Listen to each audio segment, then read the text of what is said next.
Pyramid में कौन ध्यानमग्न होता है? पिरामिड मृतकों को रखने के लिए बनाए गए थे। पिरामिड मृतकों के लिए बनाए गए थे, जीवित लोगों के लिए नहीं।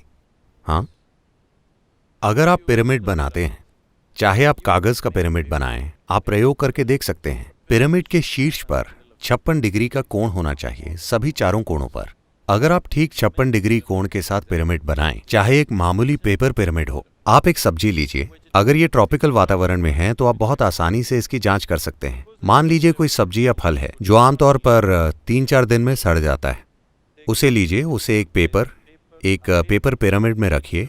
ये पक्का कीजिए कि कोण सही हो। उसे उसमें रखिए, उसे हफ्ते या 10 दिन तक छोड़ दीजिए। आप उसे खोलकर देखेंगे तो कोई सड़न नहीं होगी। ये मुरझा जाएगा मगर कोई सड़न नहीं होगी, क्योंकि प्राण की 5 अभिव्यक्तियां होती हैं। उनमें से एक जो व्यान कहा जाता है, व्यान प्राण, ये हैं प्राण, अपान, उदान, समान और व्यान। ये शरीर के अंदर ऊर्जा की 5 अभिव्यक्तियां हैं। व्यान शरीर की संरक्षण करने वाली प्रकृति का ध्यान रखता है। अगर आप एक पिरामिड का आकार बनाते हैं तो ये व्यान इकट्ठा हो जाता है और स्वाभाविक रूप से किसी चीज को लंबे समय तक संरक्षित किया जा सकता है। आपने मम्मी के बारे में सुना होगा, उनके एपिथेलियल सेल अब भी उसी तरह सुरक्षित हैं। उन्होंने काफी मेहनत भी की। वो बहुत घिनौना काम है। क्या आपने सच में कोई मम्मी देखी है? आप इजिप्ट गए हैं? उन्होंने मृतकों को संरक्षित करने के लिए ढेर सारा काम किया, क्योंकि उनके दिमाग में कुछ काल्पनिक विश्वास थे, मगर ये दरअसल संरक्षण के बारे में है।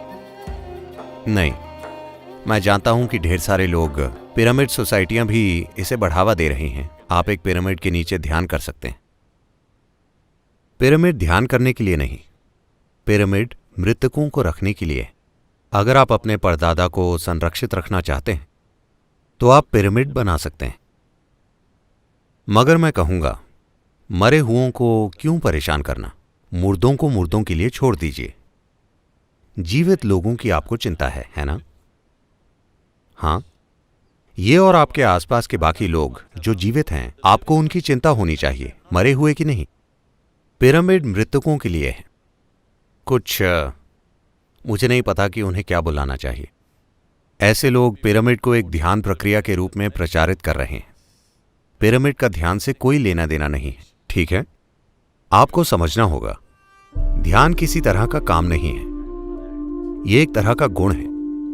अगर आप अपने शरीर का विकास करें, अगर आप अपने मन का विकास करें, अगर आप अपनी भावनाओं और अपनी ऊर्जा को एक समझदारी के स्तर तक ले जाएं, तो ध्यान खिल उठेगा। आप उसे रोक नहीं सकते। आप कोशिश कीजिए और ध्यान करने की कोशिश कीजिए। आप अपना विवेक खो देंगे और आपके दिमाग में जो है वो भी गिर जाएगा। हां, आप फूल खिलाने की कोशिश मत कीजिए। आप बागवानी करना सीखिए, फूल अपने आप खिल जाएंगे। हां, आप फूल खिलाने की कोशिश मत कीजिए। अगर आप फूल खिलाने की कोशिश करेंगे तो आपके पास सिर्फ प्लास्टिक के फूल रह जाएंगे, आपके पास फूल नहीं होंगे। आप बागवानी सीखिए। अगर आप अपने बगीचे में गुलाब के फूल चाहते हैं तो आप गुलाब के बारे में नहीं सोचते, आप मिट्टी के बारे में सोचते हैं, खाद के बारे में सोचते हैं, पानी के बारे में सोचते हैं, धूप के बारे में सोचते हैं, है ना? उसी तरह आप शरीर के बारे में सोचिए, मन की सोचिए, भावना की सोचिए, ऊर्जा की सोचिए, उसके बारे में कुछ कीजिए। आप ध्यान में चले जाएंगे।